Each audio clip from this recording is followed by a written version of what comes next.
Hi everyone, Angela here. This fun and simple project is great for kids or anyone who has arthritis or just has a hard time holding on to playing cards for a long time. It's great as a gift or a product to sell as you can use up those fabric scraps in old CDs.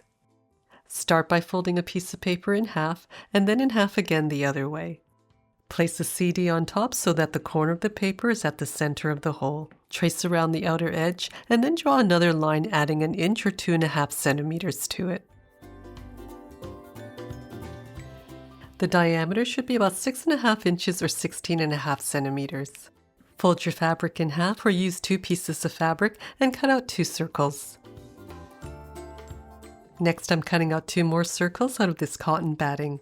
You can use fusible batting as well. Place the batting onto the wrong side of the fabric and then pin in place about an inch in from the edge.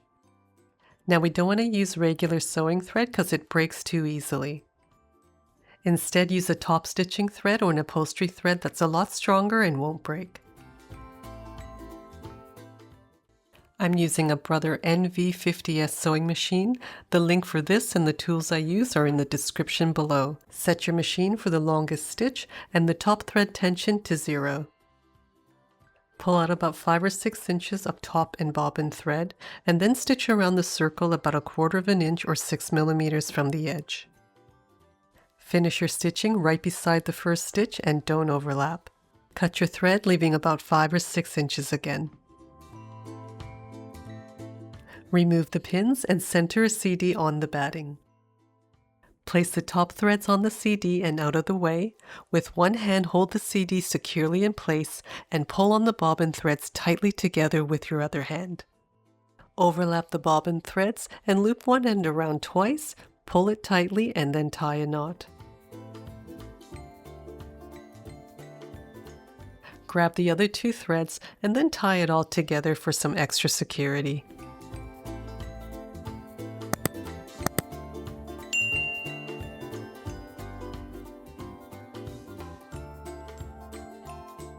Without any tension on the top thread, it's really easy to gather the fabric. Pull out a nice long length of thread, fold in half, and then use that to thread your needle.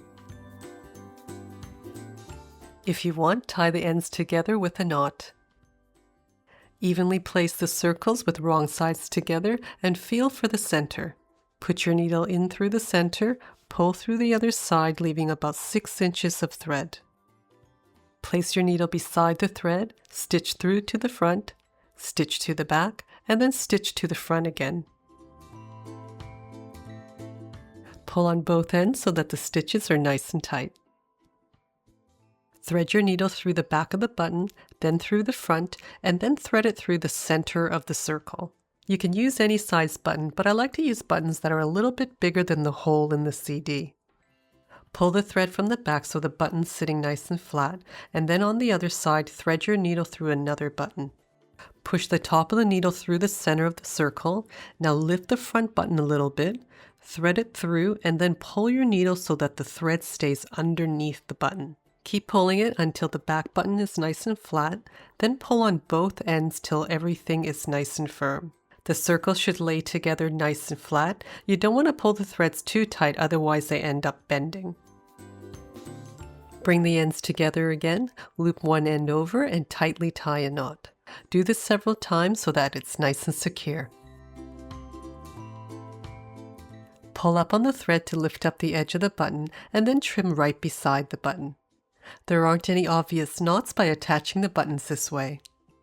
You can even use flat or shank buttons and sew them together exactly the same way for a nice, neat finish.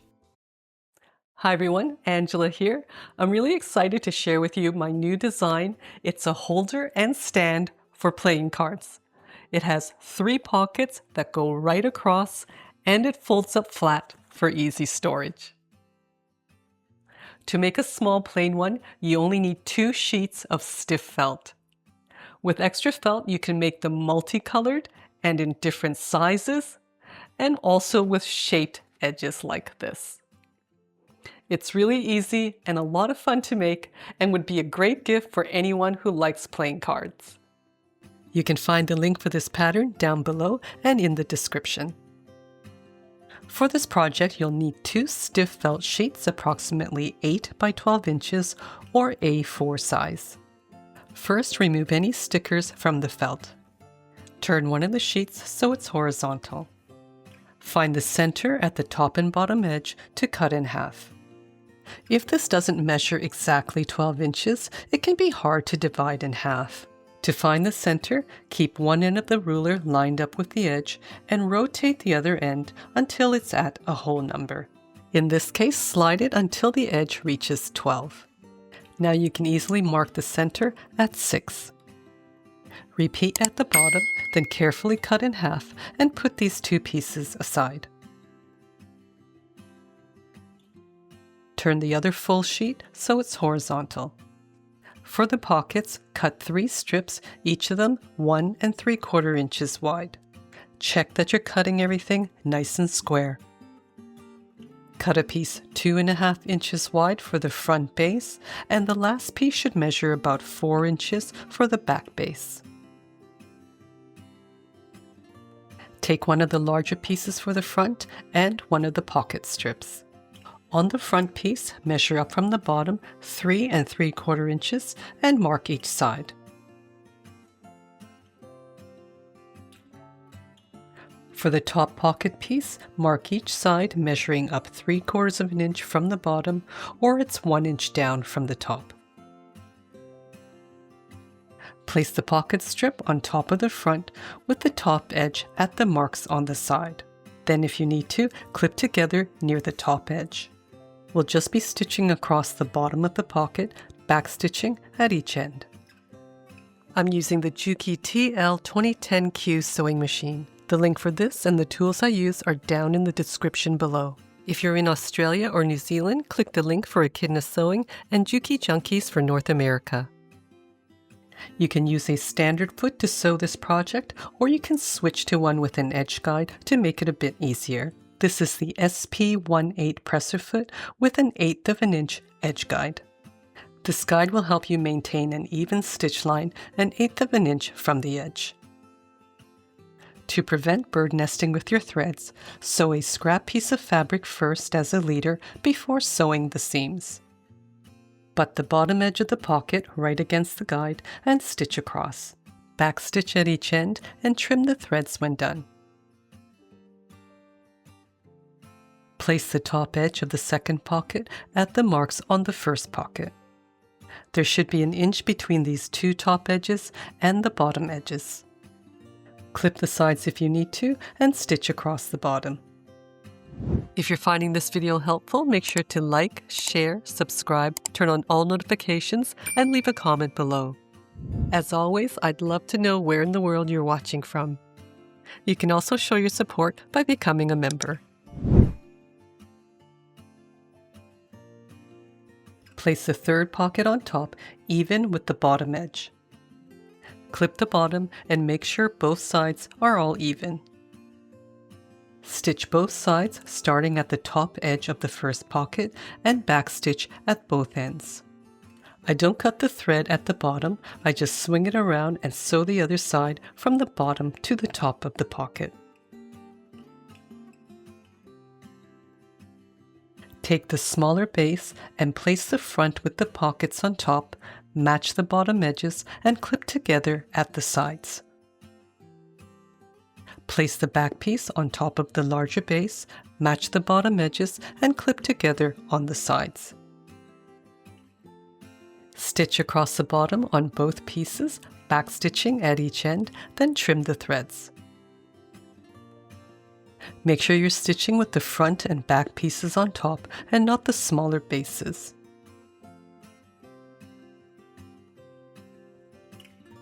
Flip the back piece over and put the front piece on top so that the bases are together in between. Match the top edges and clip together on the sides, then stitch across the top, backstitching at each end.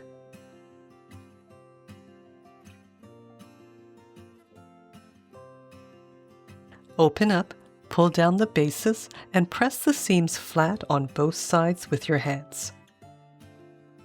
Set up the stand by placing the back base on top of the front base and push together. To adjust the angle, just place the front base on top and push back. There's no need to add any Velcro or snaps to hold it in place. To make a wider stand, you'll need 3 sheets of stiff felt. Stack the sheets together and place them down horizontally. You can leave the width as it is if you want it to be about 12 inches wide. For a 10-inch wide stand, measure across the bottom and top and carefully trim all 3 sheets together. Put one sheet aside and turn the other 2 vertically.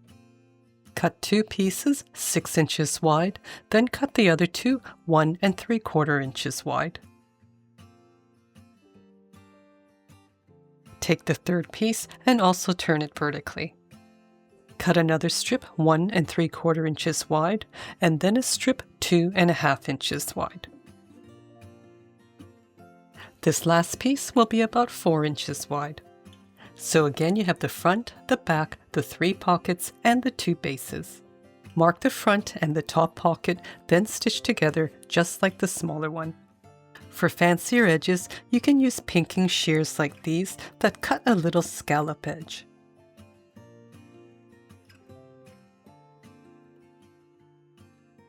You can also use these pinking blades with different size wave shapes that fit into your rotary cutter.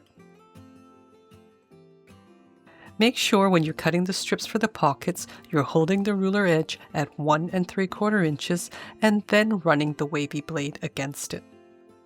You want it to measure 1 3/4 inches from the lowest part of the wave to the bottom edge.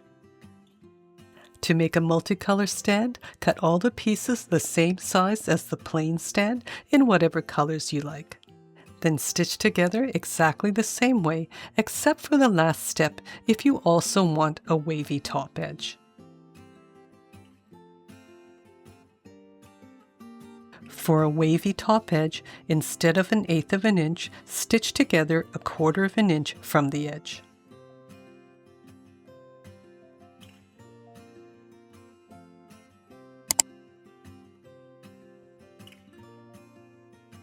Place the ruler about 1/8 of an inch down from the top edge and very carefully cut across. I hope you enjoy making these stands. Be sure to have a look at some of my other videos. Thanks again for watching. Take care and happy sewing.